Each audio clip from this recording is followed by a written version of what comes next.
This is Bernie Sanders, and this is the ROQ Initiative podcast. Welcome and tune in. It is cool, man. Perfect vision, man. It's you don't have to worry about anything. It's a blessing, really. I have to, like, if I forget my glasses, I know the day is already going to be challenging. Really? I'm like, all right, well, this is going to be a thing. How often do you forget your glasses, though? Like, is that... It doesn't happen often. Yeah, I have a 5-point check. You know what well, that? Yeah. I have 3. I have 3 point.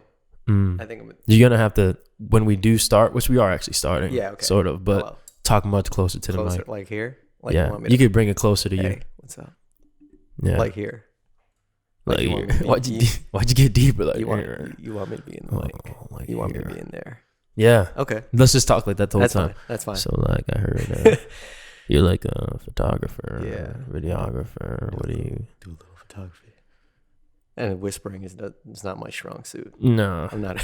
You're not a good whisperer. No, terrible whisperer. When you've tried to whisper, people are like, "Hey, I can hear everything you're saying." It's because I don't know. I feel like my voice when I whisper turns into a different voice. Very unattractive. I'm not that my voice is really attractive, but it's more unattractive when I whisper it. So you can't like whisper sweet nothings. No, you don't try to. No, I just gotta scream them. I gotta scream from the top of my lungs. No, they're not. Yeah, that's not sweet nothings anymore. No, but they're still sweet. Still sweet. They're still sweet. Just a little louder. Just a little loud. That's one of my weak points in life. Also, I can't whistle. So. Oh fuck, man, that always hurts when I meet someone that can't whistle. Not that it's a problem, but it is really fun to whistle along with the song. Yeah, like you can do actual notes. I could do a whole tell me a song by both now, and now I could whistle it. I don't know.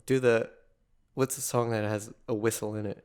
There's a whistle song, isn't there? Yeah, there's that song that's like. Yeah. Wow, that's.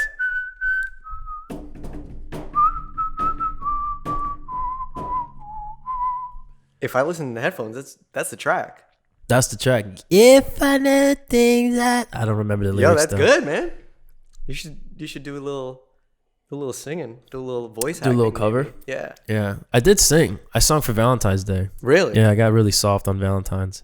Sweet Nothings or Sweet Nothing soft? I sung like some oldies. You know how oldies are always predominantly about love and shit. Yeah. I loved her. And they're like, oldies are the best, man. Oldies are the shit, man. I'm a big fan of oldies. Who do you like?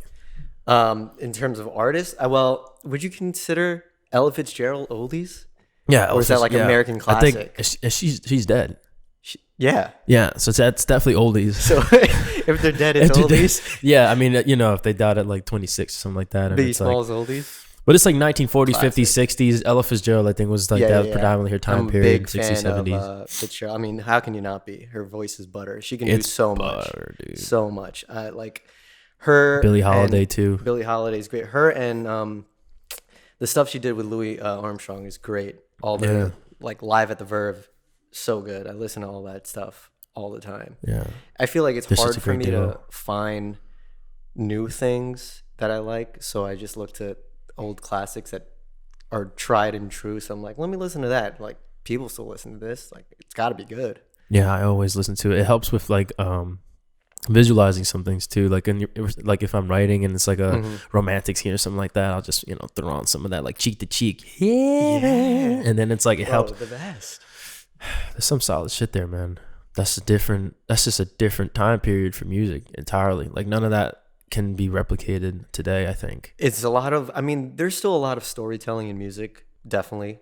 But I think it's just told differently because of the advancements in technology. Yeah, there's more sounds. Pop and like auto-tune and right, just all those different things. And I mean, lyrically, I'm sure there's music that still has that type of content, but yeah, like Leon Bridges, there's still artists out there that the vibe of it is just different. Just the sound of it's sounding old. Makes it you know good. River?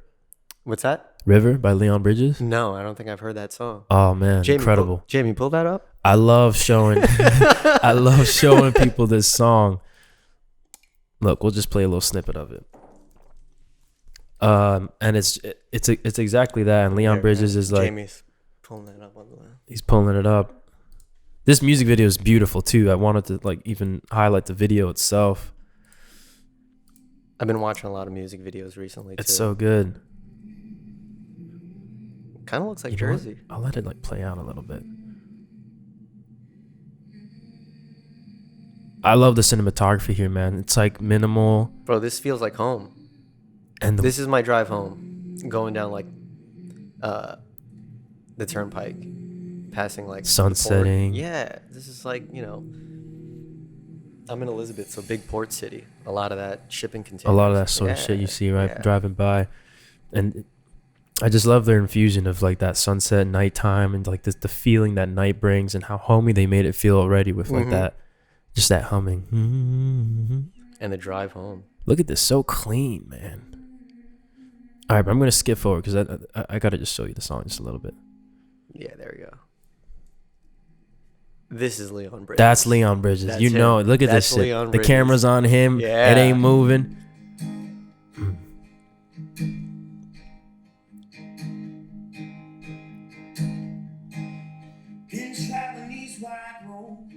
So long. Oh, that voice, man. From you. Look at that. I'll just pause it there, man. Just a taste of it. Just Beautiful. a taste of it. You know what I like that's really cool in this one screen cap? That this practical is off and he's in a motel room. So it probably really didn't work. But it works so like the light didn't work probably really on set, you know, at this motel. Yeah, And you they're think just so, and they were like, fuck it. leave it. It's real, you know? Yeah. I like that. Nice little detail. I would say this music video like definitely feels very natural, like how they captured everything. I wish they had in the description like the Location. the please. team, Oh, you right. know, The behind it. production crew behind it, huh? Yeah, but you know, it is what it is. But yeah. Beautiful. I remember watching this music video, and you have to watch it too in your own time. And yeah, the way they use like the camera, the scenes that they build out. When did this come out? Is this I recent? think no, this is older. 2016. 5 years ago already. Isn't that crazy that that's 5 years ago? Yeah. Kind of scary. I forgot. I saw something on Twitter that was like, oh yeah, like 10 years ago, The Amazing World of Gumball came out. Is that when and that started? came out? Yeah, 10 years ago. Great show, by the way. Pretty good show. Really good. You know, that's a good show, just like Chowder, how they were like incorporating real life patterns and shit, real life media. things. It's not just one type of animation in the show, which I really liked, and the voice actors were great for that show. I really enjoyed the voice acting. Mm-hmm. Have you thought about doing any voice acting? No, not at all. But Really? I do know that I enjoy doing them. You got a lot of and voices. I just don't know. I don't know. I wouldn't know how to go about it, I guess. Because there's like, you know, you have so much time for shit. And it's all, my time mostly goes towards this shit and like the filmmaking stuff. And like, I'm literally been trying to read for like the past 2 weeks. And I just pass out when I get home. It's so hard I just to read, knock bro. out. I bought Trainspotting because I saw it recently. The movie. Fucking great movie. Ewan I bought the McGregor's book. in that movie? Yeah, Ewan Right, McGregor, young Ewan McGregor, who fucking killed it. That was a very different experience than I was like anticipating. I didn't have a lot of like, what's it called?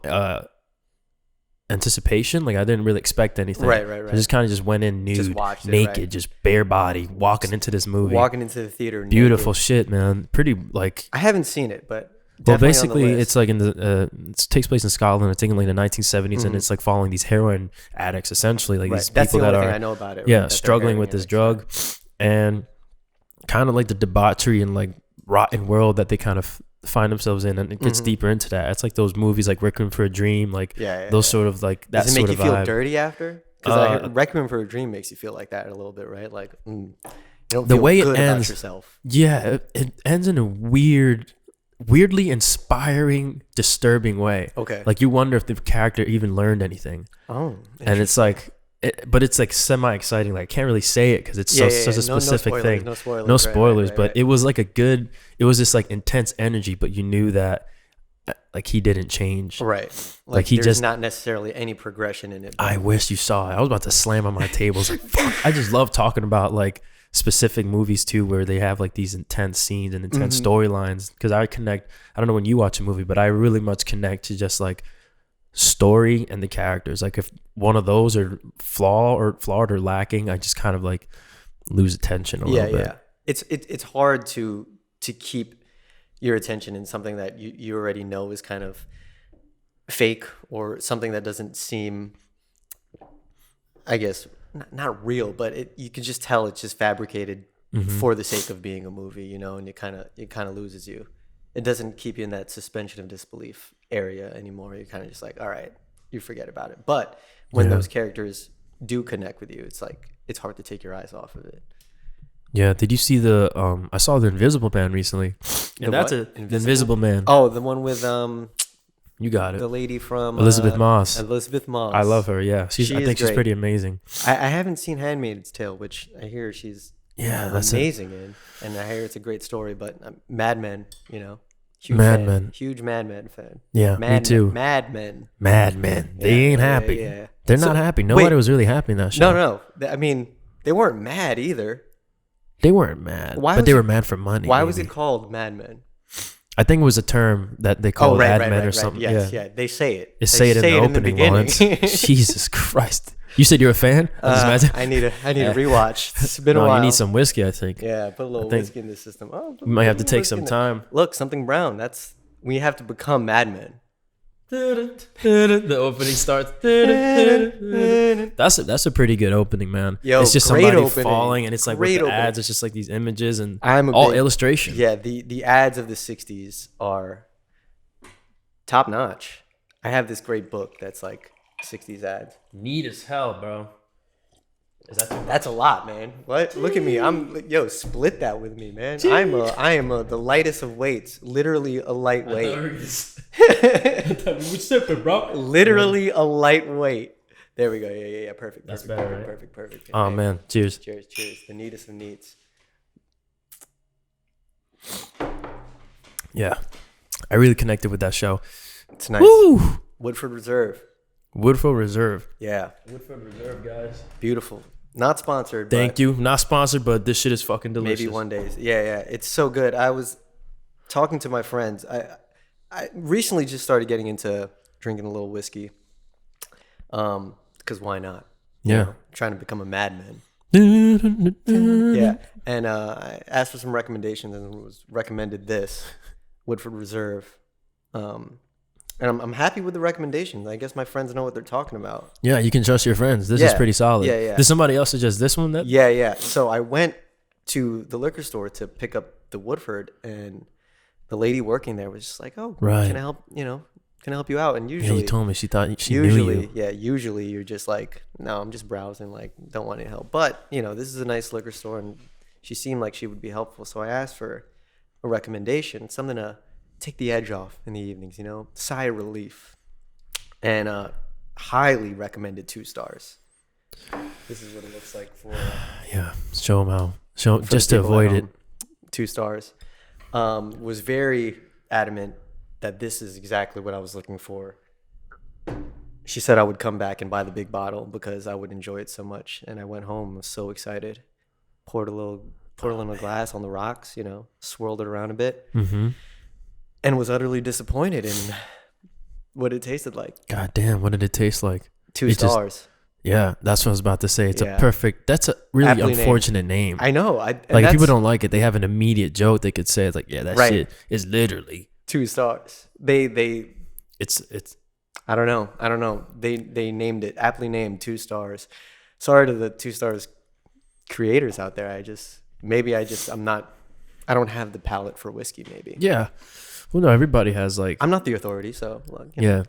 Not the whiskey authority at all, son. Not at all. Neither am I. I'm just here to float on that brown liquid, bro. Gee, that sounded weird. I'm just here to float on that brown. That brown liquid. I just want it. I just want it all over me. No, but we all have the thing about the human experience is taste buds, man. We have taste buds and they're all different. Everybody's different. We all taste things differently. It's incredible that we have this thing that we could fucking just enjoy all these different sort of palettes of food and imagine we didn't on some Snowpiercer shit. Snowpiercer, we'd be eating those fucking bricks. Yeah, those blocks of cricket blocks. Ooh. When I saw that part of the movie, I was so surprised that was like a thing in the movie. But I guess it did, show a lot visually of, the separation of classes. Like, eat the like how they blocks. how they deal with these people. Yeah. Here's your food. How they treat them. Yeah. Interesting movie. Bong Joon-ho. All about like classism. I'm so happy for that guy. Bro, that night he won all those like like 48 Oscars. And he looked so happy. I teared a little bit, honestly. Yeah, word. I would for the feel Asian that. community in Hollywood. 100%. Very, very happy that he got his shine. Parasite's a great film. 1,000,000%. That's one of the movies that I think is honestly 100% like well knit, like well woven. Like there's the story that's great.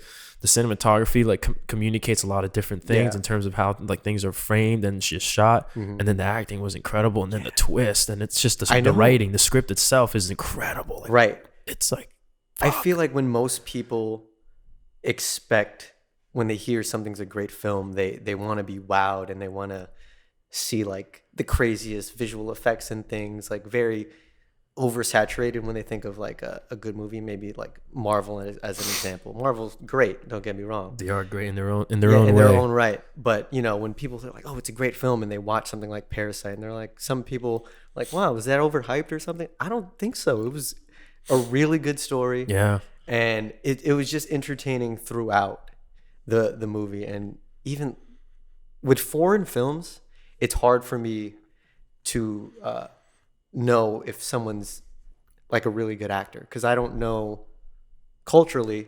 People act different in different cultures. They have different mannerisms and things. So it's like, is this good acting? But totally believable. When I watch any type of foreign film, I feel like part of me is always trying to figure out, how do these people act normally? Like, is this normal for this culture? It's hard to compare when you're talking about American acting. Yeah. Because how we act. You like being here. Yeah, that's why I think it even flies easier for foreign films, because like you're saying, like we just don't know the norms and the sort of dialogue, because we're not in that world. We don't know how these people. What do you mean? What do you mean these people? Yeah, we don't know how these like individuals communicate to each other. So when you see a foreign film, it's like jumping into this world, and it's like all fresh. It's all new. Like unless you're from that world, like it just feels entirely fresh. And I think that's what happened that year. All the movies there were a lot of great movies, but if that movie just felt fresh, like something entirely different that we haven't seen in a very long time. Yeah, and it was funny and scary and suspenseful. Yeah, it was like literally everything. It's hard to put a genre on what kind of movie it was. Yeah, you can't. He literally he blends genres, and that's what he talks about too when in interviews and stuff like that. He wants to take us in one path and completely pull the rug, but while we're not even realizing. Like the scene basically where like, okay, all the family's in this house now, and then like they're there that night that the family left for camping. Oh yeah. And they're just like, why are you getting that comfortable? That made me so uncomfortable. I was like, bro, you guys are making a mess. This is stupid. That's awesome. That's what he does. That's some cool shit. It's because like this isn't supposed to be happening. Like this is not right. Something's gonna happen, and the twist the movie takes at that point is insane. Yeah. Crazy. I love that. I love when movies go, they're pretty normal at first, and they just take you to crazy town, like, and you don't know. Because it was pretty much like a comedy. Yeah. Until that point when the lady came back to the door, it was just like, "Ooh, I am a driver, and I've been driving for 20 years." This family, it's so silly. Look at them getting all these shenanigans, getting all this money, and it's just like quirky and and then they literally go underground. It goes insane. Oh man. I love that shot though when they first go into the bunker and they're like following. Cameras like Love that. Very Resident Evil-esque. Yeah.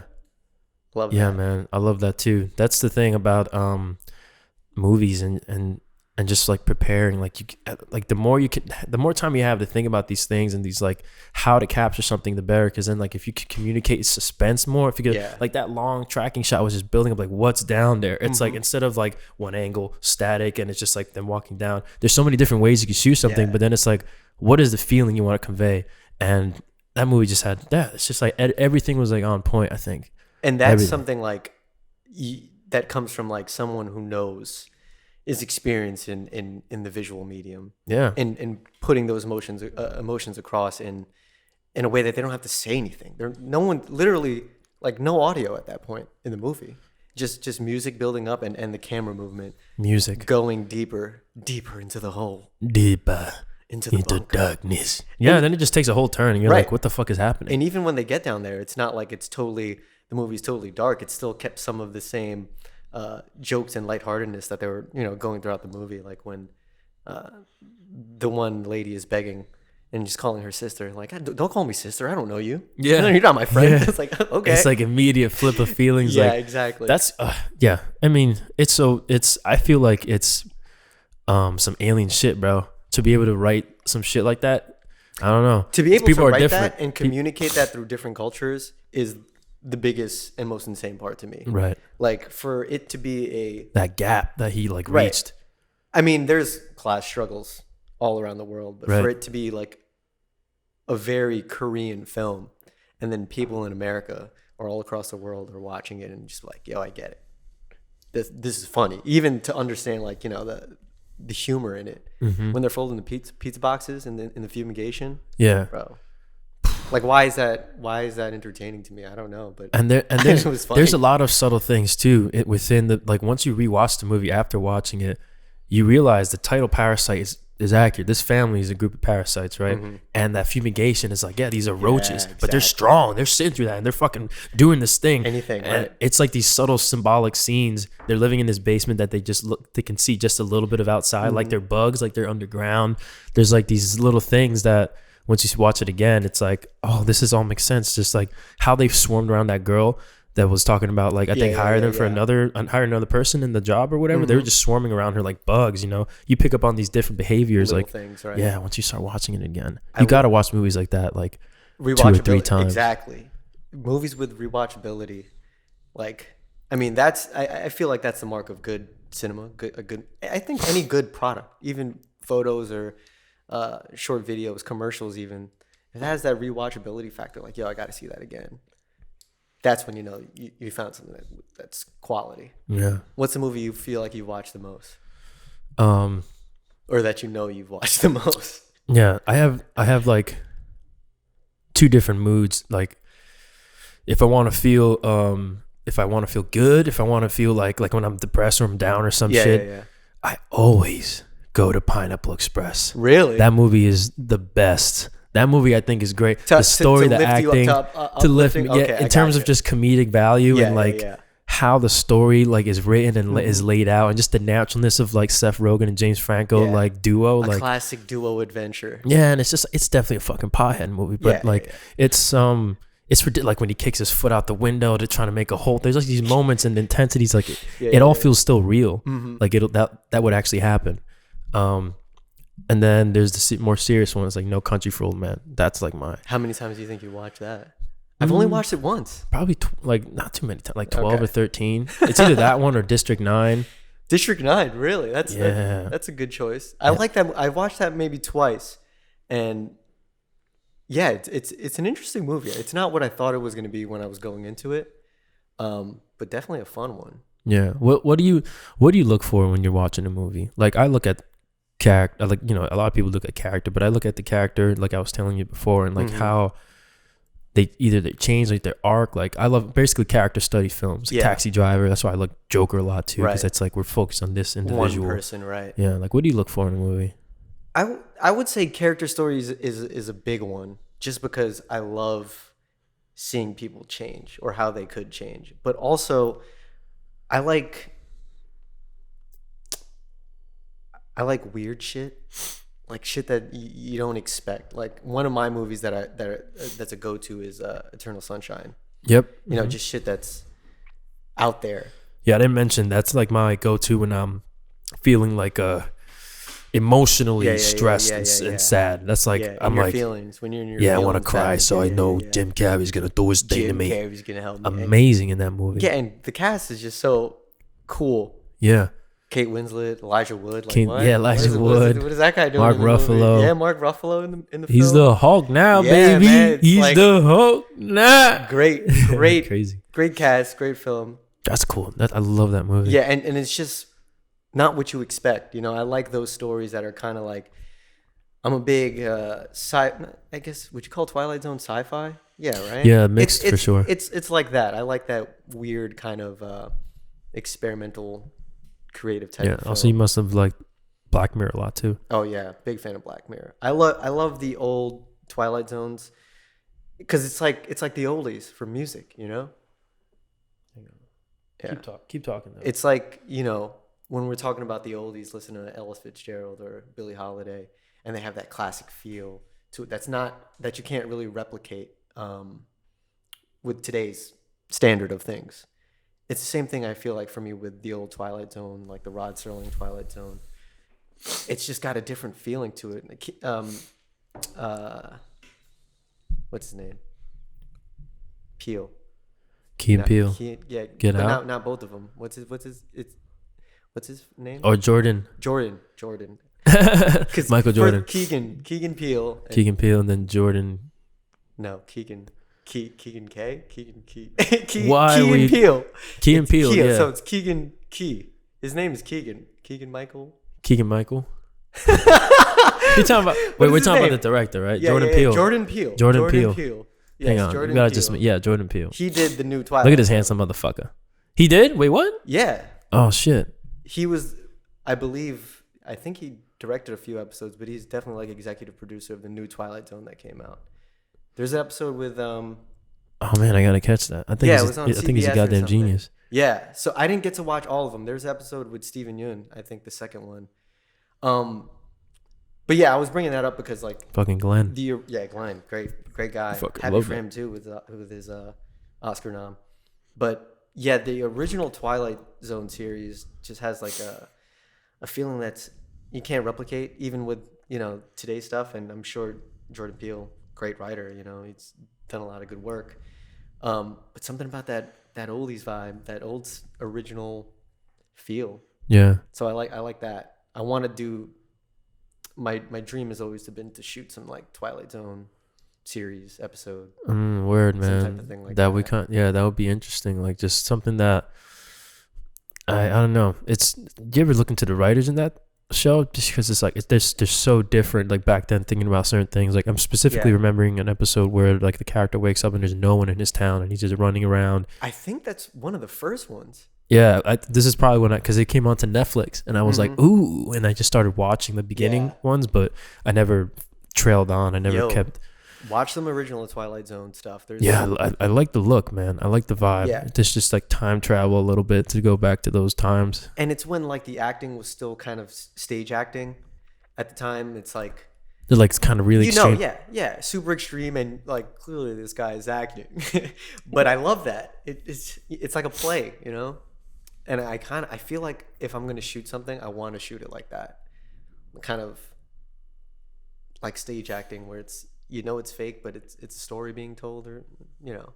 Yeah. But still, I feel like watching it, it's not like it's unbelievable. No. You still buy into the whole thing. Yeah. You're still like connected. It's just like different in terms of how like acting has changed Maybe so it has much. to be black and white. Maybe I just got to shoot it black and white, and people will be like, "Oh, okay, I get it." Yeah, black and white. They shot this in the 50s. A little purple tint to it or something like that. We time traveled back to shoot it then. Yeah, but it would have to be shot on 16 millimeter or something like that. I'm gonna have to call my 16 millimeter guy. Yeah, well, we have a Bolex here. Oh, really? Yeah, we have a Bolex. We could figure out We'd have to processing and stuff. Cut it on an actual. We could digitize it. Yeah. Digitize. Technology. Yeah. I don't know that process, but I know the roll is like typically 100 feet, and I think. How long is that? Like how long is that? 5 minutes? 24 is that 2 frames, minutes? 24 frames a second. Nah, that's a lot of math, man. It's like 100 feet. 16 millimeter. There's not enough information. We could Google. Yeah. Google? So what is it like? 100-foot film minutes. There Bolex. There we go. How to load. Come on now. What do you think we are, amateurs? No, I don't know how. All right, so a roll of 100 feet. Was it 5 minutes? It can't be 5 minutes, can it be? There's too many links. 5 minutes? 100 feet is equivalent to like what? 8 No, gigs? I think that's got to be 2 minutes. It's like an 8 gig card. Runtime? Right there. It's so 24 frames a second. 50 feet is 1.5. Let's see. Hang on. Let's load this up. So 16 millimeter. 3 minutes? 50. Oh, that's not bad. So you get 3 minutes in a 100-foot roll. How But much the is a Bolex- 100-foot roll? Hmm? How much is a 100-foot roll? I don't know. I don't know. Wait, how much? So now let's dig into film. Let's dig Look, into we're the gonna cost dig here. into it. So this is Film what roll. you had to do, and the equivalent of this now is like, all right, we're shooting a feature. We need space. We need cards. You know, I'm getting a 512 CFast card for the Red for $500, and that'll give me an hour of 4K footage. Yeah. So this is like this is just time traveling. time travel. We're time equivalent. traveling We're getting today. 3 minutes off of a 100-foot roll for the Bolex. So if we're shooting a 5-minute short film, we're gonna need Dude. like 3 times. No, that's That's 400. feet. So I that's wonder- what, 12 minutes? Huh. 12 minutes for $200? You said 12? Yeah, because it's 100 feet is 3 minutes, right? Yeah. And that's 400. 12 minutes. So if my math is correct, Yeah, that's easy math. easy math, quick maths. Oh shit. The shit cut. Probably that's I forgot. Yeah, I was gonna re-roll. Quick This math. is terrible, son. It's okay. It's okay. When did it cut? I don't know. I don't know, man. Okay, I just put a okay, screensaver when okay. it goes away. Yay! Nobody complained so far. Bro, you know what you could do? B-roll, man. If we're talking about film, this old film, just put some old Twilight Zone clips up. Copyright, man. You trying to get me sued? Oh, copyright. No, Fuck, man. Get some stock footage, 16 millimeter film. Yeah. You could find that. You could find up someone loading. No, I'm gonna fill it up. I'm gonna fill it up. Yeah. All right, but this is Fix it in post, 209, fix it in son. post. This is So 209. 209 for a 12-minute, That's not gonna happen. 12 minutes of footage, and then you got to get it developed. How much has it been for developing? And 209 is not that bad. Like, especially if, like, that's the thing about doing things in groups. It's like, hey, man, if we do this, let's, like, how do you feel about this? Blah, blah, blah. Let's split this. Boo, boo, boo. Right. So it's like, even that's 100 a pop, for if it was just divided between two of us, if we were like the team. Right. And then, I don't even know where you would go to film develop. Like, Sid had some film. Is that the Bolex? he did Super 8. Super 8. He has like a Super 8 camera. Kodak, right? Yeah. But let's not get too sidetracked to Yeah. this shit, man. No, that's fine. That's fine. This is what the people want to see, though, right? I mean, maybe. Who are the people? I don't know. There's like 2. I watch. My aunt. Yeah, you watch sometimes? Yeah, I'll watch a couple episodes, There's a good amount. It's typically Yeah. people that know the other person. Yeah, and the content that you put on Instagram is great. Oh, thank you, man. Yeah, I mean that's the stuff that I know it's tough because it's like you're doing it all yourself, but those like small information bites just on social media, that's what's so popular now. Like all the reels and TikToks are literally all how-tos or tips and tricks. Yeah, I'm playing into that. Definitely the idea of like this shit is to try and build a community. Let me see. Let me make sure. It's just scary sometimes. Shit just cuts and they don't even tell you. You know what I'm saying? It's like when somebody goes ghost. You're like, yo, hello, why? The cameras just go ghost on me. I feel like being ghosted is probably the worst things you could do to someone. Yeah, it is. It's like... No, it depends on like the damage, right? Well, yeah, right. It depends on what was going on there. What deserves a ghosting? Murder. I mean, probably the top one. Deserves a lot. Jail, maybe. I mean, you're ghosting. You're trying to ghost the government at that point, right? Like you're exactly. You're trying to be gone. You're trying to get out. But that's probably like good. I mean, if you're the person, if you're the ghoster, you want to go ghost in that situation. I wonder how prepared somebody can get, like for a murder, because there's so many shows now, like criminal. There's I don't know why. I don't know if it's a good study though to also just look into that as like you're like, okay, this is how I survive. This is how I get away. People totally. But there's so much shit, man. Yeah. There's so much shit shared. If there are people prepping for like doomsday stuff, someone's totally prepped for murder, which is like Prep for Murder is a dope album name. Yeah, that's a cool Prep for Murder. I mean, that's a premeditated murder, right? Like that's the same thing, right? Yeah, premeditated murder. Exactly. There's today I seriously thought about killing you. I contemplated. Yeah, great. Look, I'm a big Kanye fan. So 100%, me too, man. I enjoyed that album. Definitely not the highest on his list, but a good album nonetheless. Yeah, I like when artists provide a lot of different things every album. Like people some people are like, no, just provide this sound, like be like this. But I like when the artist like expands on that and like they're allowed to do that because they're their own person. That's his whole thing, right? I mean, not just Kanye, but artists in general. That should be their whole thing, right? They do what they feel is right. Yeah. People like it or not. In time. And then Ye, Ye was really different. It wasn't forgettable, but I'm biased though, so there's a few of them. There's a few gems in there. Yeah, totally. There's a few gems. I'm a big All fan Mine, of Ghost Town. Yo, Ghost Town. I strongly disliked Ghost Town when it first came out. Oh, word? Yeah. But then when Kids See Ghosts came out and Ghost Town Part 2 was on that album, I heard that and I was like, I get it. I understand Ghost Town Part 1 so much more. It took the sequel. I needed the full picture, and then I was like, wow, this is great. And if you play them back to back. Oh man, no, I haven't done that. You haven't done that? No, I haven't done that. Always see that's the thing I like with artistry that people can do too, like out of sequence things. It's like he named it Ghost Town Part 1 and Part 2, so like only natural for me to listen to them in sequence. Yeah. Yeah, you have that cross. You use Spotify? Apple Music. Oh man, get out of here, you fucking piece of shit. Apple Music you guy. an Apple. No, man, Apple Music is great. I had both at a point, but I was like, wait, I'm like more dedicated to Spotify. What makes it better? Nothing. No, nothing. Really? I was just planting more in Spotify. Like I was already playlist deep, and I tried to like bring some over, but no. Import? Can you export like an XML file for your? Yeah, they should let you do that, playlist. but that's basically like being like, hey, if you want to leave, here's all your data. Exactly. They're not going to do that. Too deep. Too deep, man. Not for Spotify. Way too deep. But I used what to I use did, Spotify. Spotify is good. Yeah, I mean, before Apple Music came out, it was the only one that let you play whatever, stream whatever music you wanted. Yeah, because there was like Pandora, which I use predominantly, which is great. Radio, yeah. There's a lot of new music you find. I feel like, and specifically because you're forced for radios. Exactly. Now I feel myself like stuck in like playlists sometimes. Right. Yeah. See, when I play music, I usually just add things to my library and then just put it on shuffle.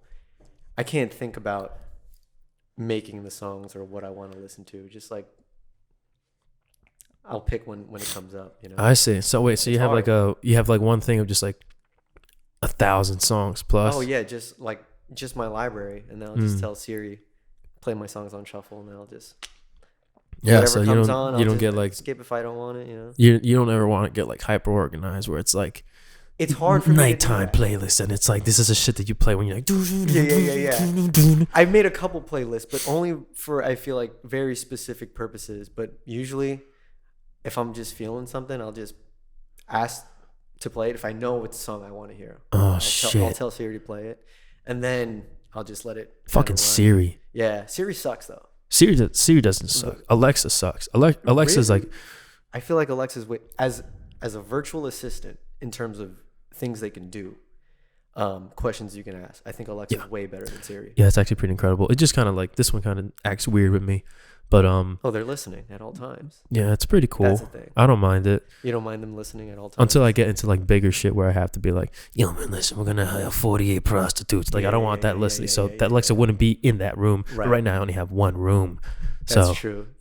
When I get that other office, Mad Men. You need the bar. You need to have the cool bar in the background. And I just always sit like this. Hey, how's it going? You're going to have to smoke a lot of cigarettes. I'm sorry, I sidetracked. I forgot. No, bro, there's no sidetrack.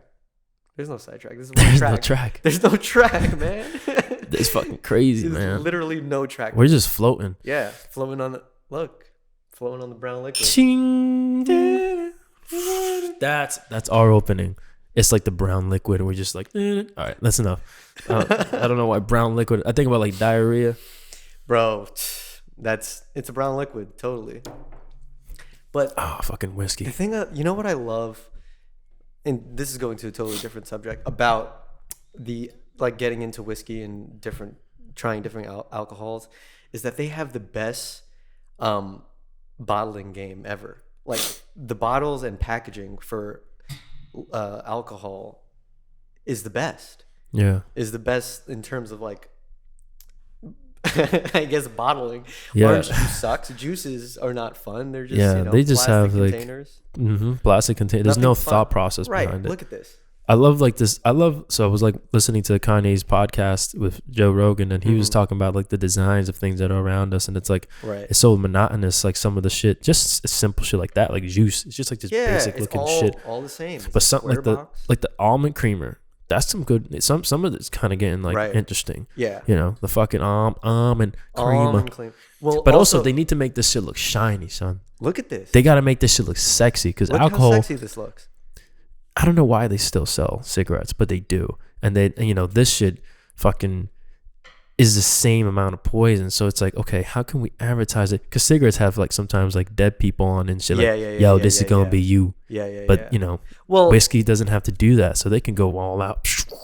I wouldn't say, whiskey, this has definitely killed. Alcohol has definitely killed. Oh, no, that's what I'm saying. Alcohol They're just cigarettes. What do you think has killed more people?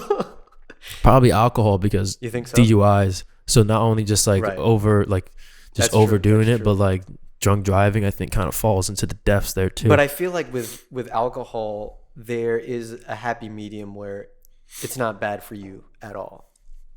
Like if you can find the perfect balance with alcohol and you don't rely on it or do anything. I think that's with like everything. But with cigarettes, I feel like there's no positive to that at all. Alcohol doesn't just like fuck up your liver over time. Not if it's in moderation. Like they say, a glass of red wine a night is actually better for your heart. But who's they really? Who's they? Yeah, what do they know? What doctor? We just reading like these digital articles and shit. Like, I mean, hey, they said this. No, but that is true. You hear that a lot. And I suppose the more you hear something, the more true it is. Well, the thing is, like 9/11 isn't an inside job. Yeah, I mean, we don't know. There's no answers to that. I don't think we'll ever find the answer to that. Yeah, it's the one of the brutal ones. I mean, alcohol has been around since the invention of time.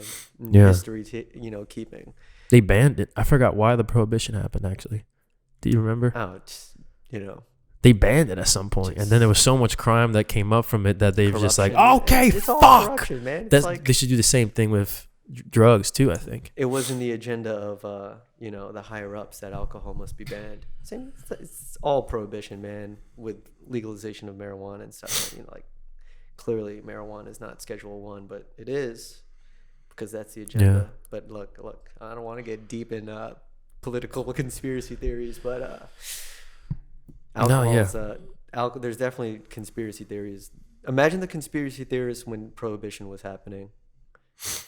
They weren't conspiracy theories. Well, what's a conspiracy of the reasoning of prohibition? Mm-hmm. Oh, I don't know. I'm sure there's something.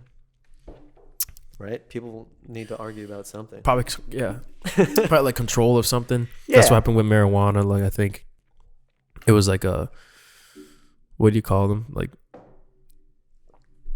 paper manufacturers, like newspaper manufacturers. Mm-hmm. They were running with a certain thing, and then marijuana was like another solution. It would cost too much to it would cost too much to like change everything in the factory that produces like the papers and all this. So I think that was one reason whoever the fuck was doing that. That's the story with Nikola Tesla. Nikola or is it Nikolai? Nikola. I can't confirm. Nikolai sounds right. Nikola Tesla? Yeah. Jamie, pull that up. Yeah, that's gonna be. Well, that was his thing. That he was Nikola. Kanye West wants to be Nikola Tesla so bad. He looks like him a little bit. Like he wishes he was this guy, and they have kind of the same story of like man who wanted to do too much, and people labeled him as crazy. Yeah, so people didn't support him. Yeah, this is like. I'm sure there's a bunch of conspiracy theories with Nikola Tesla. There has to be, The biggest one is that he wanted to provide free energy to everyone. And Big Daddy America was like, nah, you can't do that. Yeah, I know. Westinghouse or whoever I think it was Westinghouse. Don't quote me. I like history, but I don't know. No, you're fine here, man. You're fine here. There's no accuracy to anything I say, I just I don't even prepare.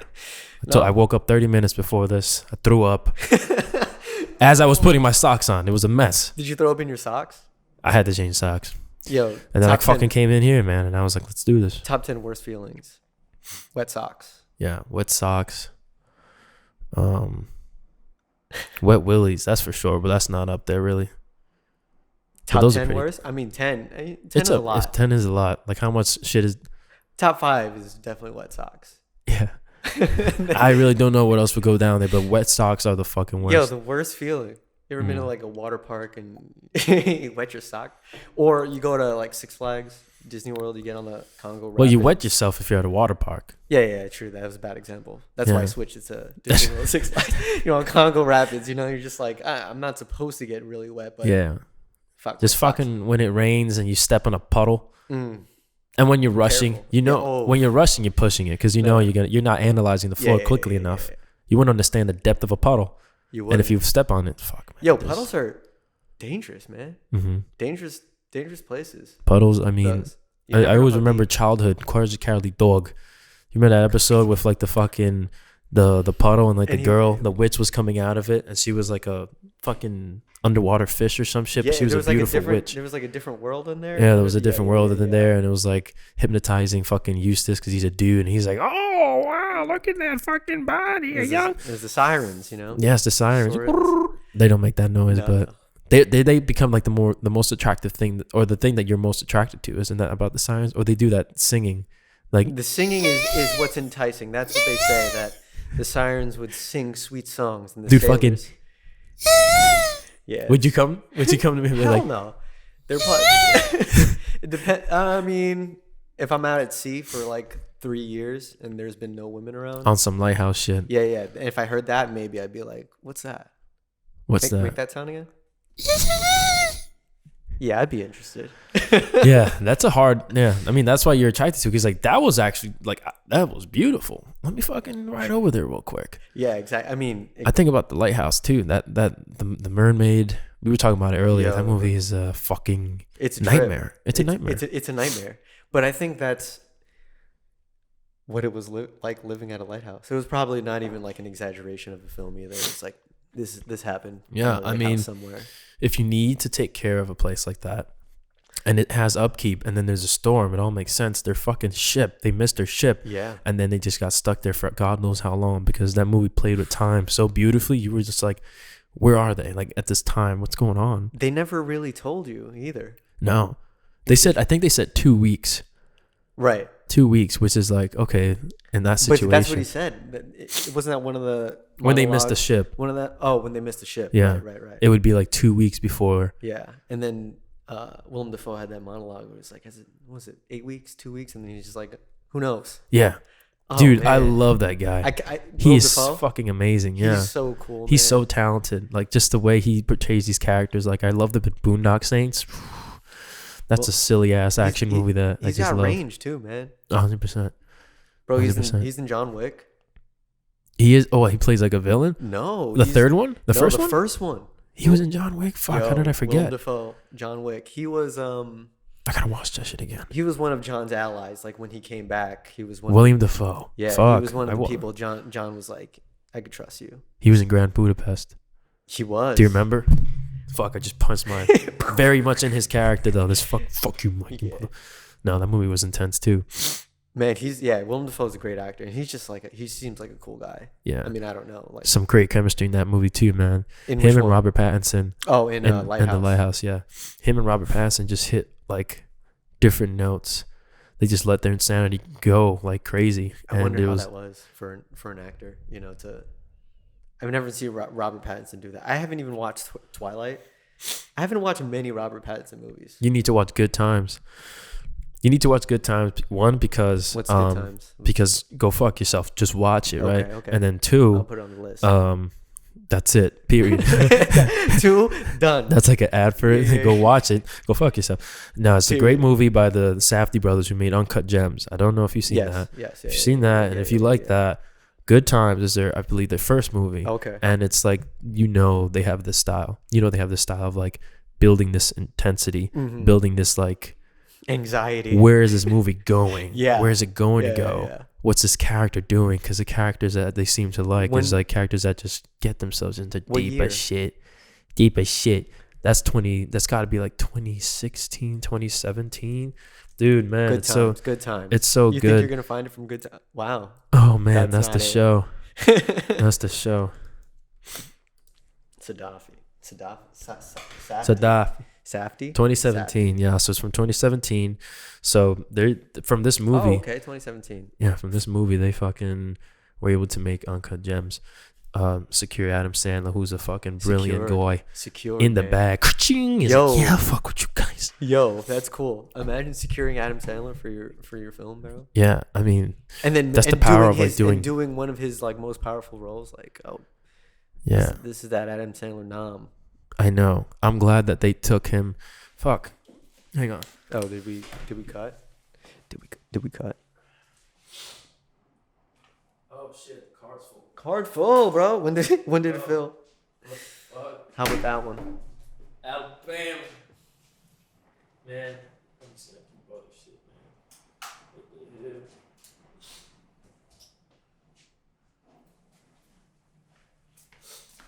Okay, man. Apologies.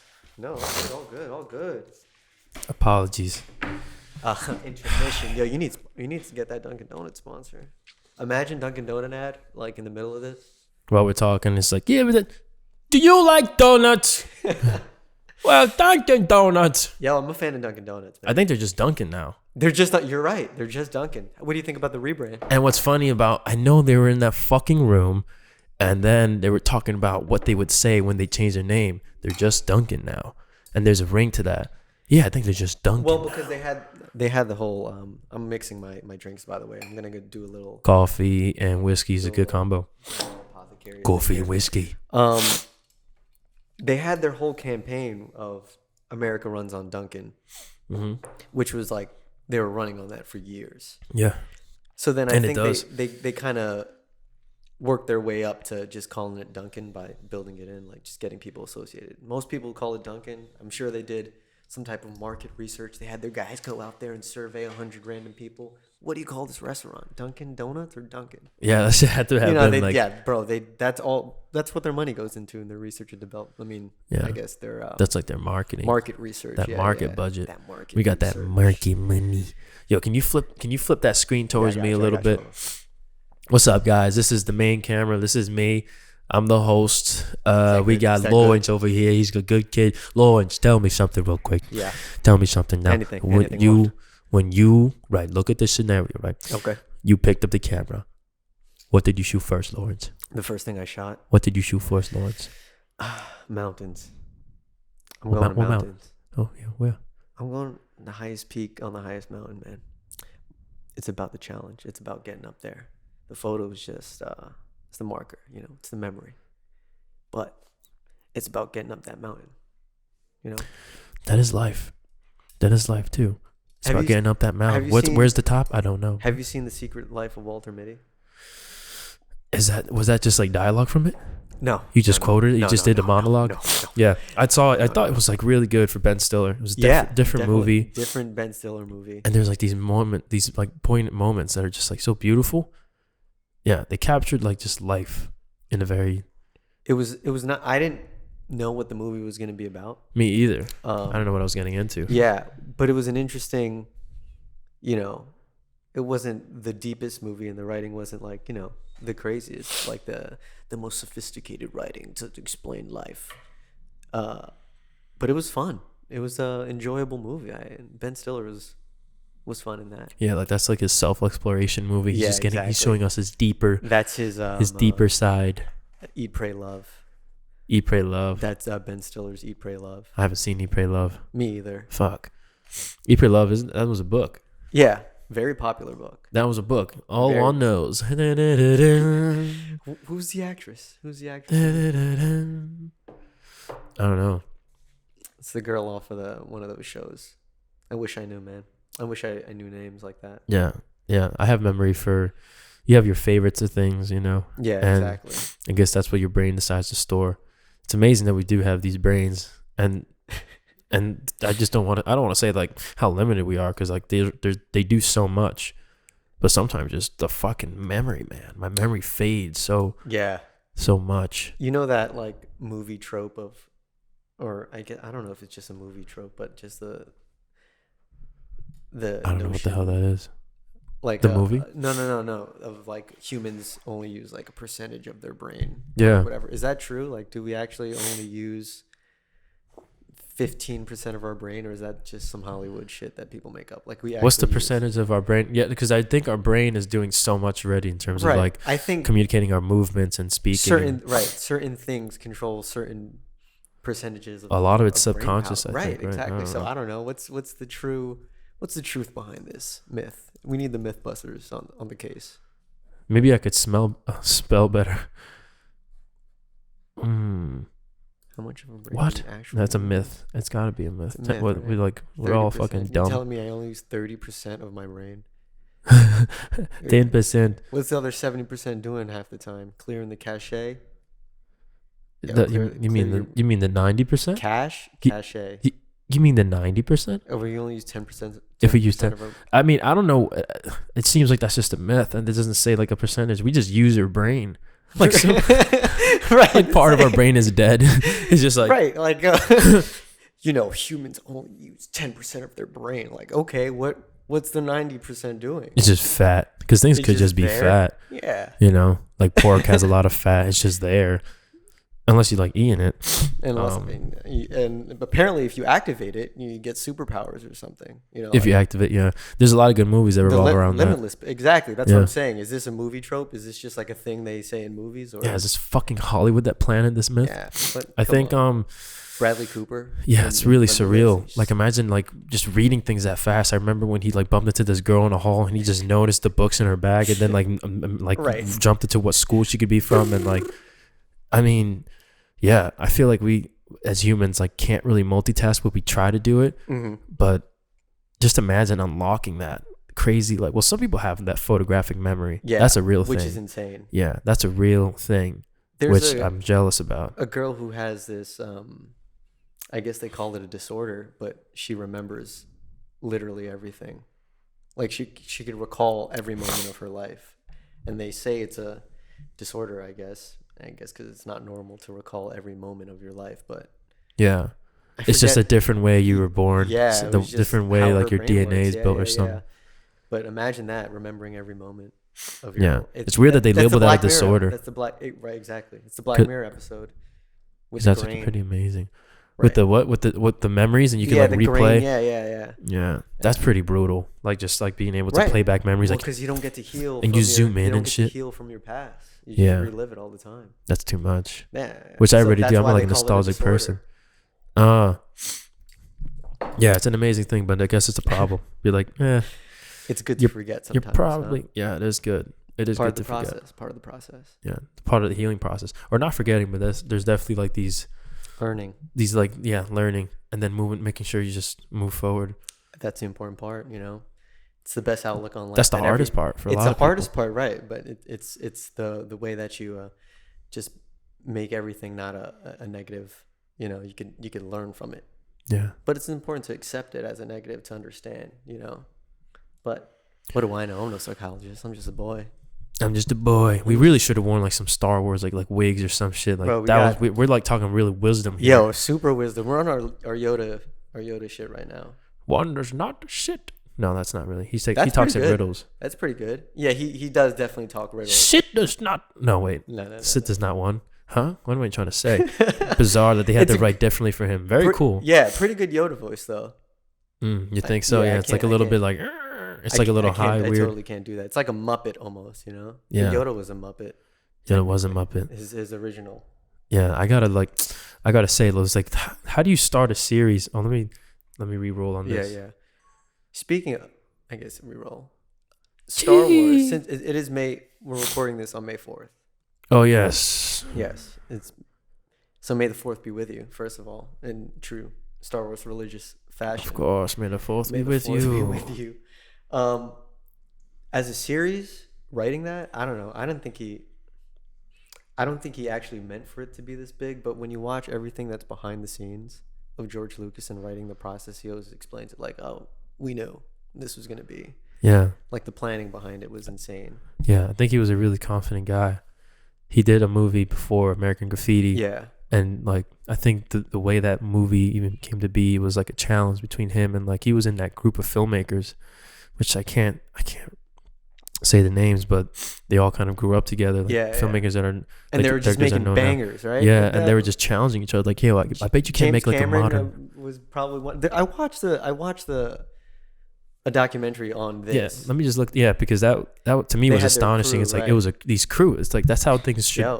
I feel like people don't really do that anymore. There are these collectives and stuff, which is good, but that unity, that community of filmmakers, like talking about their projects and like pushing each other, that's like really important. It's part of.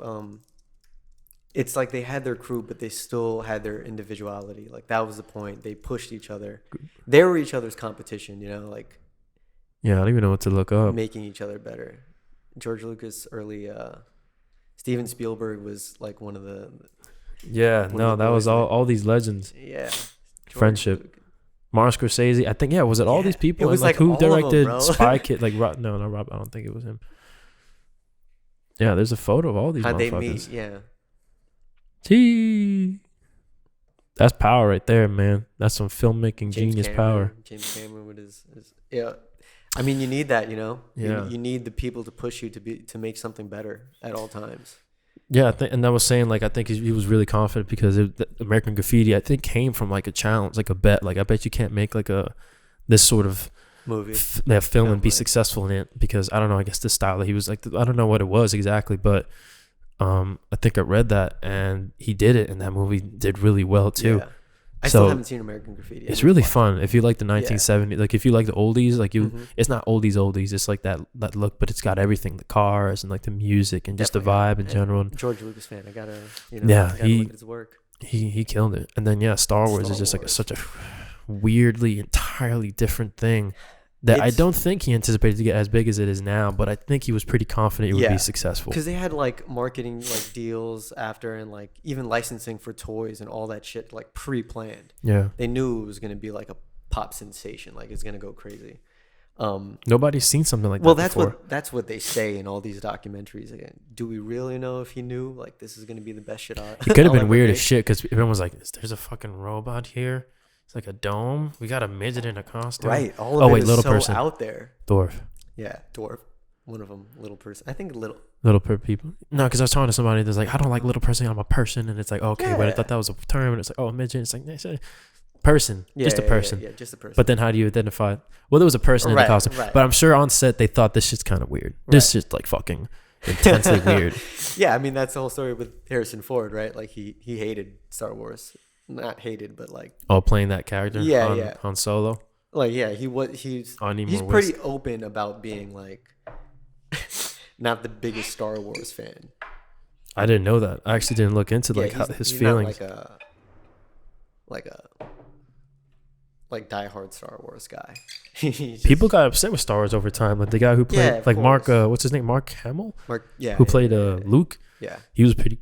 I think he was like upset with like the direction it was going. Like the new ones and like how they were treating the character. And then he flipped his story. I don't know if that's a Disney. No, but once Disney purchased it, Mickey Mouse walked over to him with a gun and said, you're gonna fucking like it, okay? We're gonna write your character out. You're gonna throw the lightsaber, and you're gonna fucking laugh, okay? You're gonna fucking smile about it, okay?" And yeah, man, exactly. It fucking changed everything. I like that Mickey though.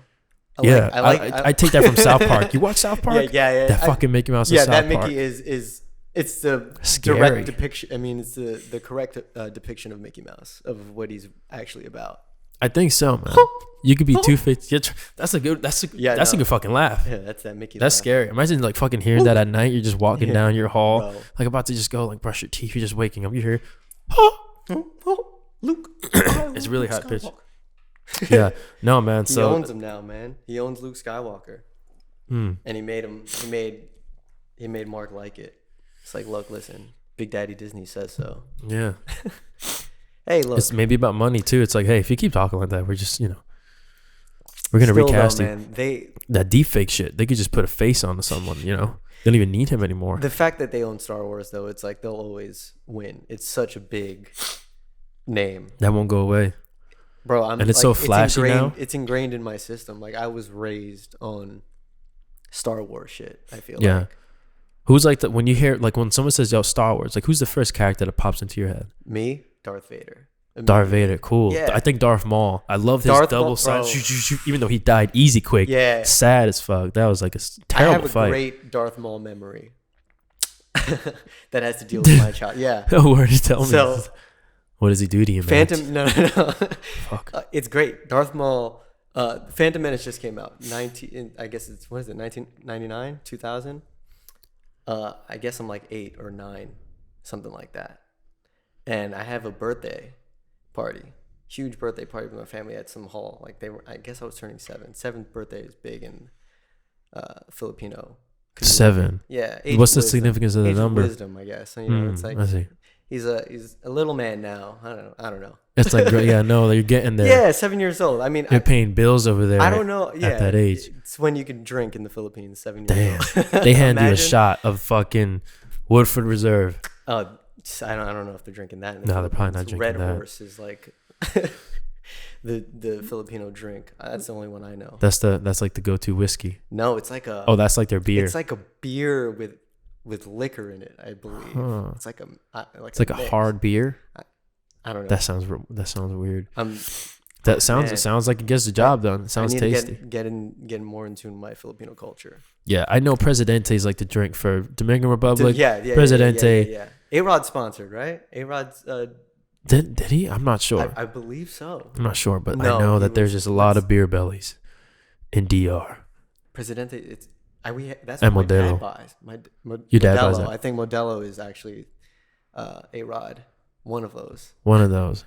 I feel like he would do Modelo because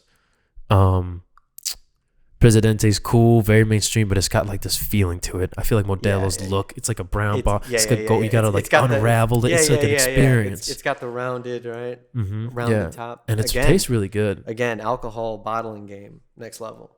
There you go. And that's really big. Like I bought like random wine bottles just because of like the design or like the look of it. But even that's like the selling glass, factor. like, I mean, because like you said 2 stars, right? Yeah. Like I actually don't like that design either. No, I don't. It's got this weird bubble look to it. It looks like 2 stars, man. It does. Look at the. Why would you name your business 2 stars? I don't know. I'm sorry to say, but know. it's just a fucking terrible name. It's a really bad name. Did you try it? Not yet. I've been having try Woodford it. because I'm scared. Yeah, I'm gonna finish this. Does it have like is it flavored? Is it a flavored thing? Based on the notes, because at Total Professional Wines, sounding. Total Wines not sponsored Based on by the the notes. way. They have like little note cards. Oh, when about you- the flavor. Yeah, about the flavor. Of course, yeah. I love when explain. liquor stores do that. Yeah. Like you gotta like, Good liquor it's a store. good opening introduction. Yeah. It's like, oh, okay, I see. That's not what I don't. Go like to that Total shit. Wines, Route 22. Say it again? Not a sponsor. But Say it again. Total Wines, Route 22, right next to the GameStop and PetSmart on Route 22. Total Wines. Get your liquor. Make sure you have your ID. They do card. Get your score. They do card. But a beautiful place. Good business. It's just not, a bit more high end than a regular corner liquor store. But corner liquor stores got what you need. Yeah, they get the job done. They do. Sometimes they They don't have, don't the have notes. what you need, Yeah, but yeah. Sometimes they don't. Yeah. so they have They don't that's have the little problem. note cards. Yeah, there's a nice one downtown too. That's like this. It's huge. There's just these aisles. What's it And called? you can find. I can't remember the name. And there's Buy also Right? cool. I can't There's a remember the name of Buy that, Right but down Cool Vines, huh? Cool Vines. Buy Buy Right. Yeah. Cool Vines. Cool Vines. It's sponsored by Cool Cool Vines. Vines. This is where I think my friend Dexter worked at. Cool Oh, Vines. really? Yeah, Cool Vines. And yeah, that's the same thing when you walk in and someone's like, "Hi, how can I help you? Did they How do can I that? help you? They're on you. You want this something? You need a flavor? They're on you like that. Give me huh? sweet, baby." And she's like, "Here's the list." She just wrote it like like the Flash. They have this cool thing where it's like they show the employees' favorite drinks, like near 2 stars. Oh, at that spot? For example, yeah. For 2 stars, for example, they have the notes with Total Wine. So 2 stars had like Amy's favorite, and they had a picture of the girl who worked in the store. Word. Sponsored. Sponsored by Amy. 2 Vines. Amy Yeah, likes Amy it. approved. Amy approved. Amy likes it. And I Yeah. guess.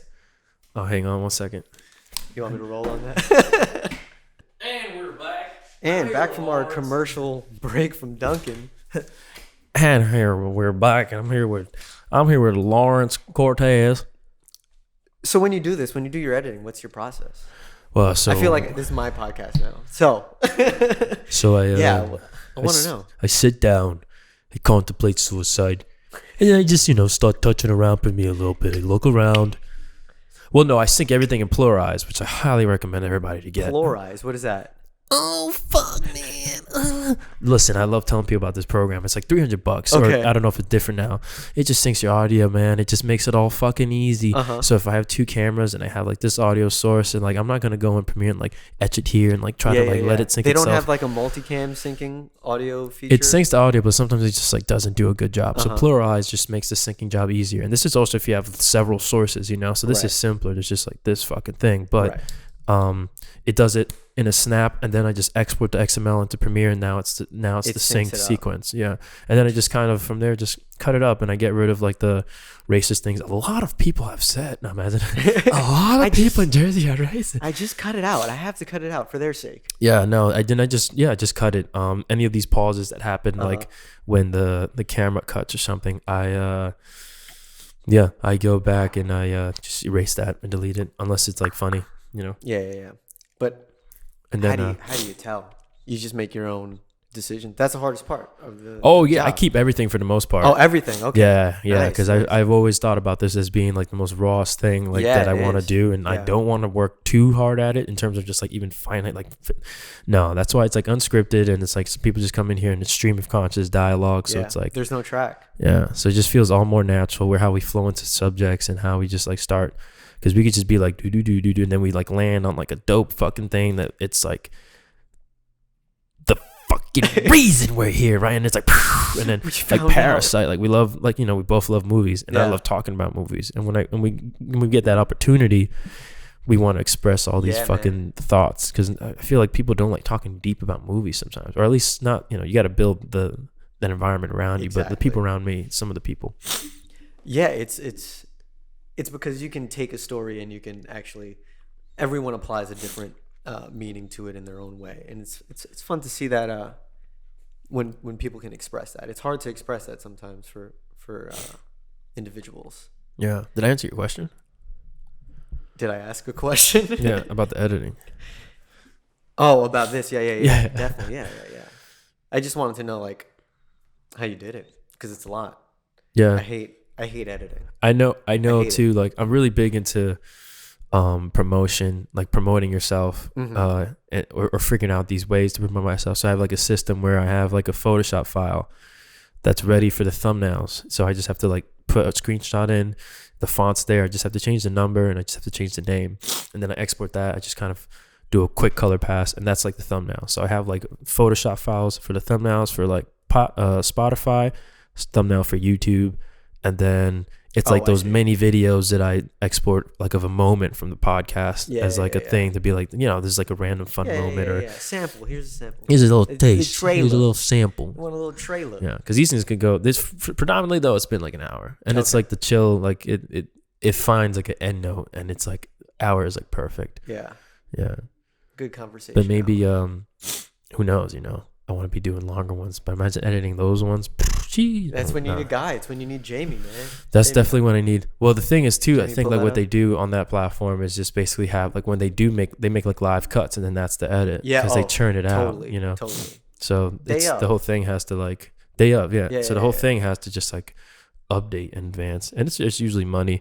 People we're always like always money. Yeah, we're always like inhibited by ideas or whatever, because I want to do a short film too, and it's like, oh, okay, money, that's self-financed. Yeah, man. That whole procedure. What do you want to shoot as like a first project? What do you see? I want to have fun. Yeah. Like I was thinking really hard about it, because this is like the first short film that I would try to do, and like should it be like meaningful, whatever. I just want to have fun with the process and the story. So it's something that's kind of like Scorsese inspired. It's like this story of just crime, and it just goes wrong through greed, and it's very simple though. It's very like, it's like follows like more like of a young adult, like early 20s or some shit. Yeah. And his girlfriend, and like the cast, like makes sense, you know, and he's just working for some guy doing stupid shit, like just stealing shit, robbing houses or robbing whatever the fuck. Small crime. Yeah, small crime, but it breaks in profit. It's like specific targets, and then yeah, not to talk about the story too much, but yeah, I just want to have fun with it, so I'm just going with some fucking crime, crime, a little bit of drama, crime, betrayal. Fun to write, man. Yeah, it's fun to write. I want to do a horror film. Can you do a horror crime? I love blending Horror stuff. crime. You could definitely do a horror crime. Because I feel like my favorite part about filmmaking is the collaboration. Because like you can't do it alone. I mean, I guess you can, but it's so much better when you collaborate with other people. No, you really can't do it alone. It's because the whole filming. It's like you watch process, those credits like for movies. Exactly. It's like for a purpose. When it gets to that point, yeah. You could do like certain things alone, but I don't think you make a short film alone that's gonna be good. Like you direct, shoot, cat. Like no fucking way, man. No fucking way. But that's what makes it so beautiful. Yeah, like the mixture of ideas, things improving. Like Steven Soderbergh, like he's a great writer, and working with like David Fincher. Making Social Network and like behind the scenes hearing about that process, like it's cool how some Sad director Hacker movie. Huh? Sad Hacker movie. That's the fucking Sad Hacker movie. That's it. That is sad too. That's where it came from. Yeah, like, word is that? Because there was that one shot in the video. I got a song, man.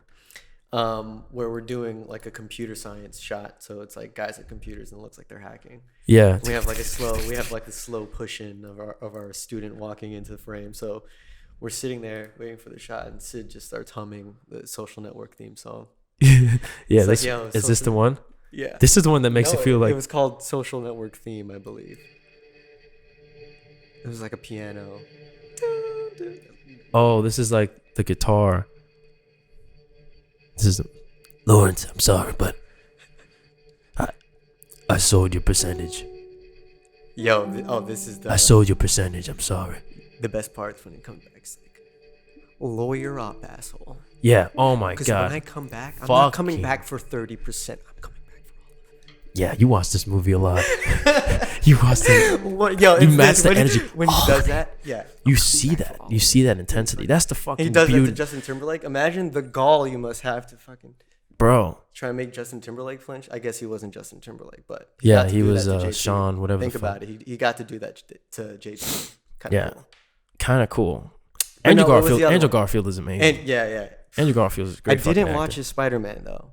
I refused to. I think I watched one of them. and it didn't really stick with me. Right. Oh, I'm actually thinking about Tobey Maguire. Yeah, no, Tobey Maguire's. Thinking about the train. Was there a train? Yeah, there's he's a good. train in all. It fucked up with the Venom. Yeah, why is there always this train? It's because it's easy to stop the Spider-Man. And he always does the like two things are splitting. And he's like trying to. And he holds them together. He's like, yeah. In every Spider-Man movie, they're gonna have that. Yeah, it just gets better. Yeah, it does. It just gets better and better with the VFX. I do still like the original. I think they just fucked up with Venom. Yeah, with Venom, he's like dancing the around. third one. Yeah. And it's like the ladies are like cringing. I've seen the full Spider-Man 3. That's fine. Yeah, exactly. You don't have to. In pieces, and I'm like, the second one is great though. Doc Ock. No, they did good with Dr. Octopus. I think. Yeah, really. That was pretty cool. I think he's returning for that role in the Disney version. Oh shit. He should. No, yeah, they should definitely do that. Yeah, I feel like, every character should be sort of like have the ability to what's it called? Recasted. Like if he comes back, that's cool. But if he's recasted with somebody that's respectable, I mean, it's like this is a totally different like series anyway. Yeah. I mean, it's still Sony, affiliated, but it's Disney now. Yeah, they talk about that like specifically with like Black Panther because like Chadwick, passing away and like, how are they going to do that? Yeah, they just have to make it work, I guess. Like you should, but what's the plan? Like they've done so many Jokers after Heath Ledger. It was still Jared Leto, who's a sad boy. Yeah, sad boy Joker. In terms of just how like much he kind of sucked. He didn't suck, but it was like different. Forget it, bro. And he's like sending people shit. It's like, you're kind of overdoing it. Yeah, you're going. I don't know. The face tats are. I don't know. Yeah. It's a different Joker. Yeah. And then Joaquin reminded us what Joker really is, what it could be. That movie I watched. That movie I watched like 8 times in the theater. Different people watched it alone. Sad movie, man. Yeah, very depressing, very realistic, even for today. Like the idea that, therapy could be expensive, or somebody can't afford therapy, or somebody can't afford their medicine if they don't have healthcare or something like that, or just these neglected people in society. Specifically back then, it's like this whole, even worse case of like, I feel like healthcare pretty much sucked in this country, but bro, it's insane it's insane how crazy it is. But I do think we handled the because like you could get free tests and stuff like the pandemic. Like surprisingly, you could still surprisingly, long lines. It seems like it could have been, I don't know, maybe, I don't know. No, well, we weren't prepared for it, I guess, man. Like City MD, the fact that you had to show up like at 5 a.m. for their opening at 8 a.m. to get like a COVID test because like it would be done. The testing was insane, man. Yeah. Is like we weren't ready. All the shit was, but then when people started getting vaccinated, people stopped getting tested. Like now it's easy. They can just walk in. Super quick. That's it. And that's what I do. And as it should be though, right? Like, isn't this how it should work? Like, I think so. Humanity should. And it's just like, I should be able to go get checked out a little bit. Yeah, check me out. It shouldn't be. Check me out. I got the vax. Yo, check me out. I got the vax. Did you get vaccinated? Yeah, I'm vaxxed. I'm fully vaxxed. I just get tested. Boy. I get tested because I have a lot of those wedding shoots on the weekend, so I have to get. Right. I have to get tested. I have to get checked to make sure, you're good. I'm good. That's the rules now. Yeah. Yeah. I'm forced. Do they force you? Essentially, some venues is like you gotta send us like a negative. That's like 24 to something hours. How do they do that with like 24? Am I hearing you in your mic? I hear you. Am I hearing you? Hello? Hello? Like, Hello? You're not picking it up. Hello? You right now? You're not picking. Yeah, your mic is not picking me up, right? A little bit. Very little? Yeah, very little. Are we too close? I don't think so. Okay. Hello? I just have to be lower. Hello? No, I just want to make sure. Better? I want, because I did cool. I did an episode with somebody and like I had an echo. I think I told you it was like my voice. And I don't want to edit that again. That took like 3 days to edit. Really? I kept giving up because I had to like adjust every audio clip because there was this echo and I had to like. I hate it, man. I hate editing. It's terrible. This is supposed to be an easy thing, and then that happened. I was like, okay. It's tough. It's a tough job to be an editor, man. To do those things. Yeah, I think an editor's role is like so vital. Yeah, man. Everything is important. Like the DP is capturing everything and like creating this like atmosphere of what you're trying to convey, but like the editor is piecing the story together.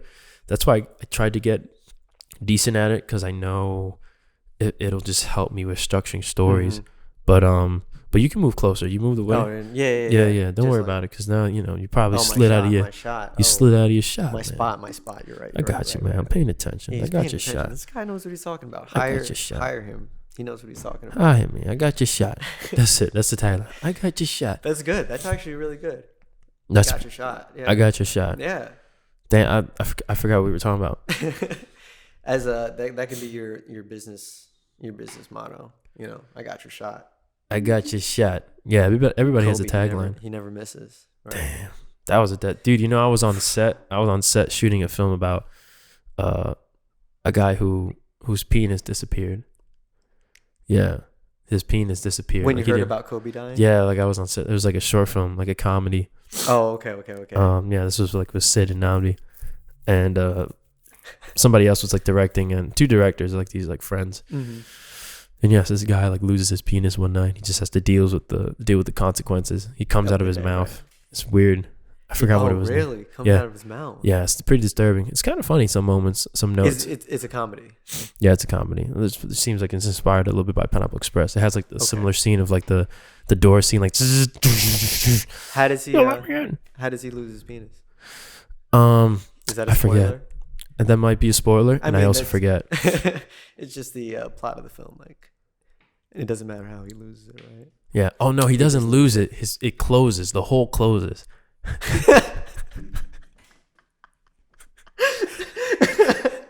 That's what it is. The hole closes, and he goes to the doctors. It's pretty funny. They need to do a good job at. I hope they did a good job at editing it. You haven't seen it? No, I haven't seen it. But that's the thing, it's man. Supposed to come out? Hang on, let me re-roll this. The hole closes. Wow. Yeah, I'm not sure when it's supposed to come out, but I can't remember, man. I think it's called Closed. Yep, it's called Closed. And then it's like, that's what you figure out. It's good, man. There's a lot that I want to do too. Like, I want to make a comedy because I know it'd be fun. Yeah. And I think it's a little easier. Horror I want to do too. I think horror is the easiest, man. I feel like the opposite. People just know these cliches, so they need to expect something. Right. Like, it has to be different. Like it's about the director of like Hereditary. I forget. Astor, something Astor. Ari Aster. Ari Aster, yeah. Like when he, with his work, it's going to be different.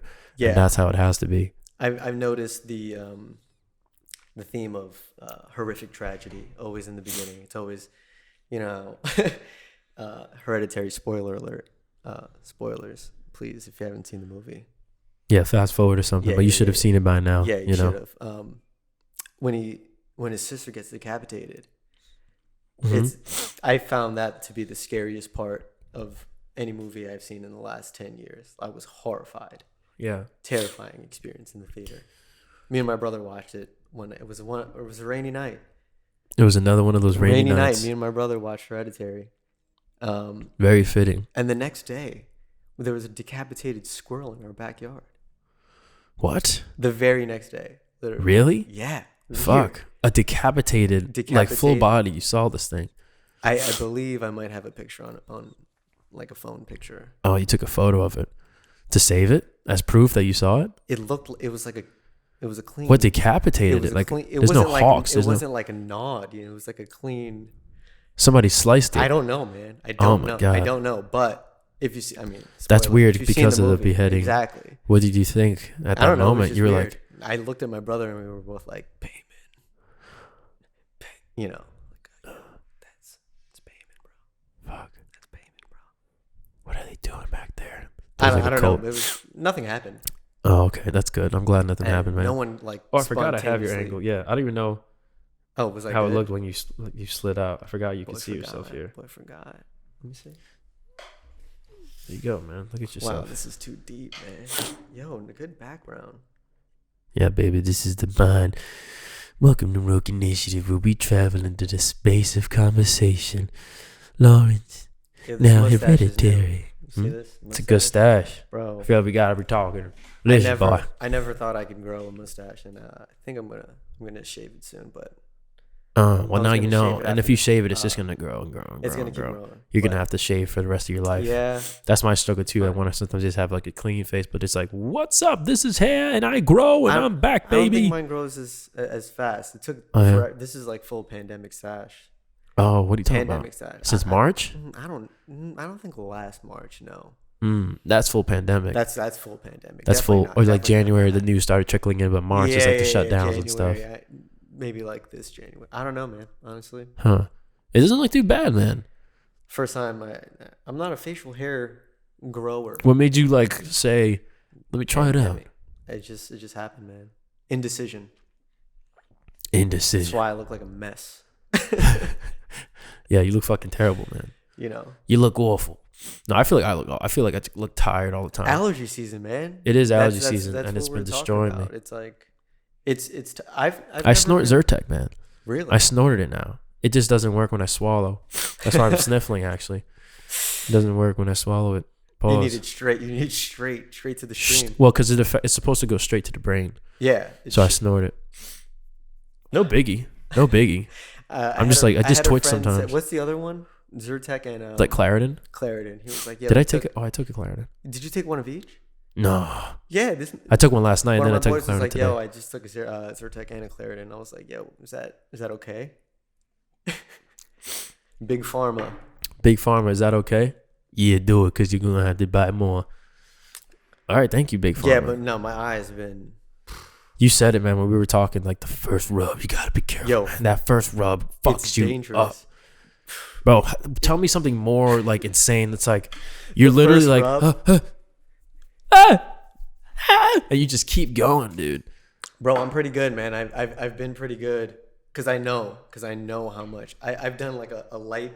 I'll just do one, but you can't get too deep. Yeah, you really can't get too deep on that. A tap. What the hell are you talking about, boy? James Cameron in the back. That's Titanic. James. Wait, these guys? Yeah. My favorite film, Titanic. Goddamn Titanic. You know I haven't seen that movie? You haven't seen Titanic? Yeah, I haven't seen Titanic. That should go. That's my favorite film. That's a sin. That's your favorite movie. Favorite film. I'll stand by it. God damn. It is good. I mean, I know it just because it's so popular. I know a lot of the scenes. And I'm just, it's just a film I like to watch. It's my personal favorite. Jesus, like the sinking of the ship and like the destruction and the sadness. I remember being, I forget how old I was when it came out, but I remember watching the part when the smokestack like tipped over. And I remember that being like the coolest thing to me. watching it like, and like the wires would pop. Yeah. That shit was like, yo, damn, that looks insane.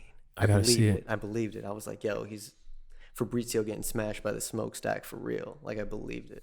That's James, right? That's James Cameron. Yeah, he definitely pushes the envelope with his movies. He went underwater to see the Titanic for the movie. That's the dream, right? It's like, someone pay for your adventures in life, and I'll make a movie about it. Yeah, that's pretty cool. He just wanted to see Titanic. That's my theory, conspiracy theory on the movie. Yeah, why it was made. He just wanted to see it. He just wanted to see Titanic. And he's like, I'll make the reason for it. I'll write a movie about this. I'm gonna write a movie about. But you're gonna take me. I want to see Titanic. That must have been really surreal to see that, like, this huge thing just down there, and it's just been there. It's not. It's just like rustic, worn out. I love the footage that they have on like YouTube of it. It's crazy. It's so crazy that something like that happened, and I can't imagine being on there and having to fucking let Rose take the door.